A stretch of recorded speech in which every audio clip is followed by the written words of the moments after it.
This is Harley Quinn versus Green Arrow. The second match that we played is actually uploaded in the online match thing, but I wanted to talk about the first match that we played because that's when I had to like identify how I was going to play this guy.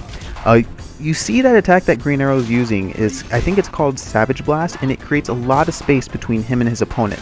So melee characters hate having to fight against that move because it's really freaking good. And it just instantly kind of gives Green Arrow the ability to control the pace of the match. He can decide when he wants to get out and when he wants to get in. And he can do it safely. So I'm having a really rough time getting in on that, and I've identified I need to just play range. Now I'm still going to try to slip in some melee here, and you're going to see me still try to do that and get hit by the Savage Blast attack. I think it's probably coming up right here. Yep, I'm still trying to get in, but I'm at this point recognizing that it's just going to have to be almost 90% range at this point. Hit him with the cupcake as he's jumping in, and the back 2-2, which is what you saw there, it starts as a low.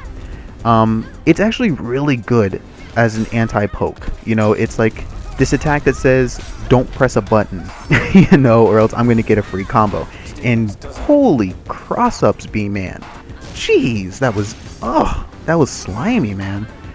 So I'm actually going to get this little sequence here, but I'm going to just back off, go into Meter Burn Cupcakes. Meter Burn Cupcakes was doing a lot of work for me. The Cupcakes, really in general, were dealing a lot of damage, and they're pretty reactable online. Now that was kind of what the Green Arrow player did right there, where he stood up and then went back down. That was nice. It would have worked if I could have reacted to that online. You know, that might have faked me out if I was able to react to that online, but I couldn't. So his little fake out was all for naught. Or maybe he didn't actually mean to, but he ended up not getting the jump into the down arrow, which would have been the overhead. So you'll see here that I'm up against the corner. I get a throw and put him in the corner. Dash forward twice, go into the back two, but got a lag spike in there, so I couldn't do anything else off of it. Jump back, go for the overhead guns. Now Harley's ranged play is centered around overheads. If this player had blocked overhead a little bit more instead of always staying crouched, chances are they would have had a much better shot at taking the game.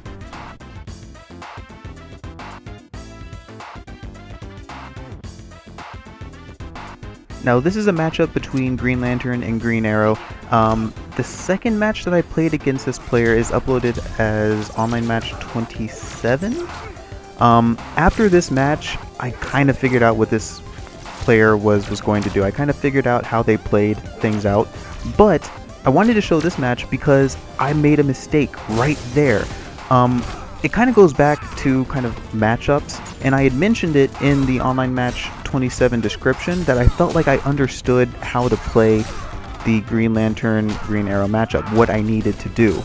And what I needed to do was to not get close to Green Arrow. I needed to control the pace. And what you saw there was I used the turbine. I got too antsy. I went in on Green Arrow, and then I just walked right into the game that he wanted to play. And I got put in the corner over and over again, put in situations where I just had to keep guessing, you know, and it's very easy to guess wrong. It is very easy to guess wrong. And then I have to fight to just get even again.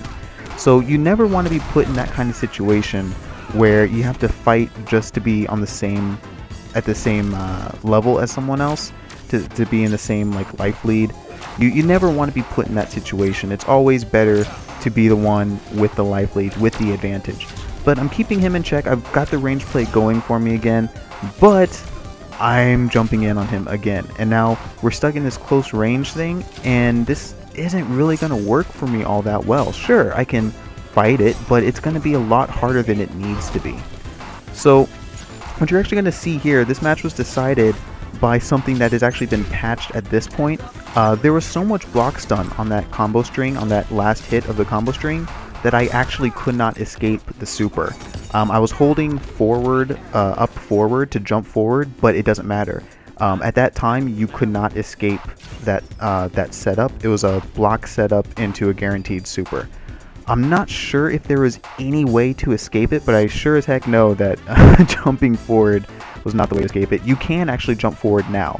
You can jump forward now and escape it, because it's been changed since this was recorded. But at that time, nothing you could do about it. You just had to take it. And he could have finished it off with just doing back three, and dealt unwagerable damage. But for some reason, he just didn't. And he went for chip at the end, which was, you know, fine. But this is the match that came after that, where I stuck to what I needed to do. I got in when I felt it was okay to get in, but I didn't overcommit myself. I played the way that I needed to play. I didn't get antsy. You know, I stuck to the game plan, and I just wanted to kind of show the huge difference between those two matches. And plus, I learned a little bit about the player as well, and you saw that I actually jumped back in order to catch the slide that he was going for and combo punish it. So I think it's really important to realize that some matchups have to be played certain ways, and that you need to stick to the game plan. Because if you don't, you can end up throwing a game away that otherwise you didn't have to throw away. You know, you can make someone's job a lot easier than it should be.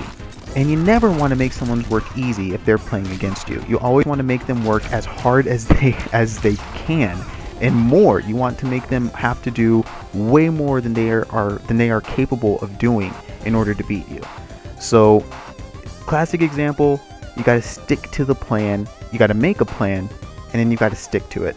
This is Green Lantern versus Zod. This guy was actually a pretty experienced Zod player, so this was fun to play against.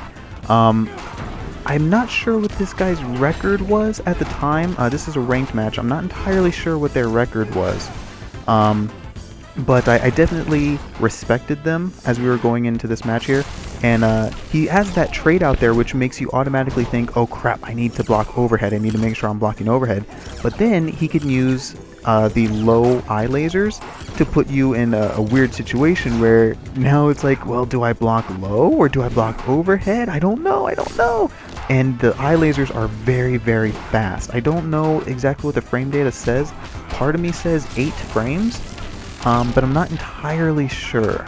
But I don't know why I got hit by that. I should have been blocking low. Maybe I just wasn't thinking. Oh, I might have been trying to backdash? Was I trying to backdash? I don't know. But it caught me anyway. So now I'm trying to even things up here. And bam, I get the overhead OS rocket.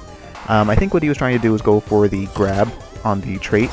And I ended up getting the rocket off before he could get that. So he misses the combo here, but I miss a punish. So we're going to be stuck fighting again. He gets a combo here. Does he finish it? I believe no, he does not finish it. I get a wake up Lantern's Might. Now he's in the corner. I get another Lantern's Might read here and go into the stage transition. Now, I think it's also really, really important to realize that a lot of times stage transitions give the attacker an opportunity to deal more damage. Now, I didn't actually go for it here. I'm not big on using interactables. I'll use them if the opportunity presents itself. But I typically don't go nuts for interactables. I like to tack them on at the end of, you know, a combo, but that's about it. So I take this combo here. This is damage that I really didn't want to take. I just lost a life lead, and now that's a really bad thing to have against Zod. When you give Zod a life lead, you just make your job a whole lot harder, and now he used the trait to just chip me out. There's really nothing I could do about it. I couldn't move in. You can't dash forward because he can still hit you. You can't escape the trait. All he has to do is just keep mashing circle, and you're in deep doo-doo. So he took that match. It was very, very good Zod play. He mixed in a bit of melee with a bit of zoning, and I think it's actually the way that Zod is supposed to be played. He did a really, really great job.